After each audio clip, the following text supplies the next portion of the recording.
For number 1, it says prove that the triangles are congruent if possible. The first thing I do is I try to mark off my vertical angles. And then I see what shortcut I have. I have side, angle, side. I write it on the side. I give myself the training wheel, side, angle, side right there. Because I want to make sure I mention the sides and the angles. And once I'm done crossing these out, I'm done.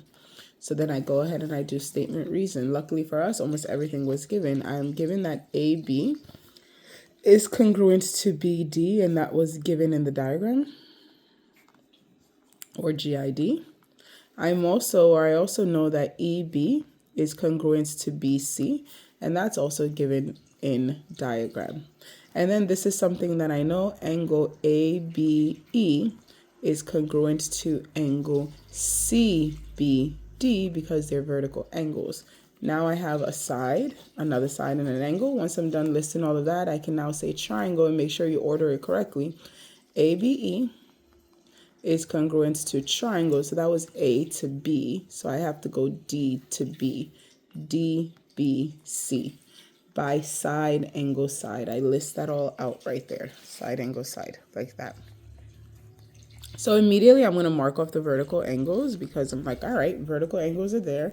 And then I'm like, oh, I got a little Z thing going on here. So I know that this angle is congruent to this angle on this side, and also this angle is congruent to this angle on this side. And then I look at what shortcut I have. I have angle, angle, angle. This is not congruency, so do not mistake this for congruency.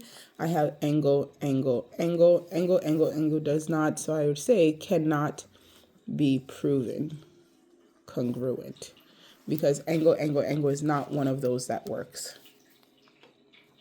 So for number 3, the first thing I do is I mark the shared side, and I also know if there's a 90 on that side, there's a 90 on that side as well. And I'm like, okay, let's see what I got. I got side, side, angle, and I'm like, all right, side, side, angle, side, side, angle. Uh-oh, I just wrote a curse word. Then I look back, I'm like, oh, this is a right angle. So then I can actually do right angle, side, side. So I just have to prove that there's a right angle and 2 sides. If I can prove the right angle and 2 sides, I'm good to go. All right, so first things first, I'm going to just give all my givens. I know AB is congruent to CD. Also, because this is isosceles, I could have also used another angle right here, but that's fine. I'm not going to use the angle. I'm going to use right angle, side, side. All right, so the first things first, I'm going to say AB is congruent to BC, and that was given. I'm going to say the measure of angle BDC equals 90. The measure of angle BDC equals 90, and that was also given in diagram. Now, this wasn't given in diagram, so I have to talk about why I know. So first things first, I know that this is going to equal 180. I know that the measure of angle BDC plus the measure of angle BDA equals 180 because they're a linear pair. Then I'm going to substitute. I'm going to take this out. I know 90 plus the measure of angle BDA equals 180 because of substitution. And then by subtraction, I'm going to have that the measure of angle BDA equals 90 by subtraction, property of equality. And now that this is 90 and this is 90, I can say that angle BDC is congruent to angle BDA because they're both 90.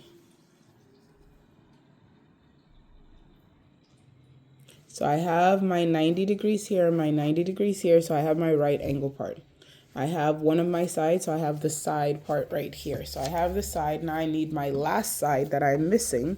So then I have to talk about the last side that I'm currently missing, which is the shared side. So I can say BD is congruent to BD by the reflexive property. And that was my last side. I'm over here crossing it out. So therefore triangle, and I go ahead and list the triangle, and I can say by right angle side side, or I can say by hypotenuse leg. Now, if you had used these angles here, because some of you did not learn about right angle side side. So if you had used these angles here, you would have had to say that this was an isosceles triangle. So you would have started by saying that AB is going to be C given in the diagram. Then you could have said ABC is an isosceles triangle by definition of isosceles.